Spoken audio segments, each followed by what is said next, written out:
একদিন এক ছোট্ট রাখাল ছেলে, নাম তার রাহাত। সকালবেলা গরু নিয়ে সে জঙ্গলে যায়। হঠাৎ আকাশ কালো হয়ে এলো, প্রচণ্ড ঝড় উঠে গেল। চারদিকে বজ্রপাত, মেঘ আর বাতাসের শব্দ। রাহাত ভয় পেয়ে গরুগুলোকে নিয়ে দৌড়াতে লাগলো। দৌড়াতে দৌড়াতে সে পিছলে পড়ে একটি গভীর খাদের ধারেই আটকে যায়। নিচে ভয়ঙ্কর গভীর গর্ত, আর 1 ইঞ্চি এগোলেই শেষ। চারদিকে কেউ নেই সাহায্য করার।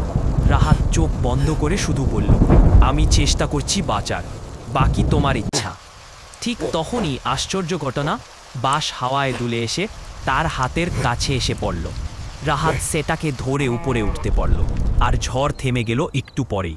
বাড়ি ফিরে সে সবাইকে বলল, আমি যতটা পারি চেষ্টা করেছি, আর বাকিটা করেছে উপরের শক্তি।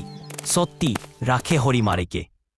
তারপর থেকে গ্রামের সবাই বলে, দুশ্চিন্তা নয়, চেষ্টা করো, বাকি পথ নিজে নিজেই খুলে যাবে।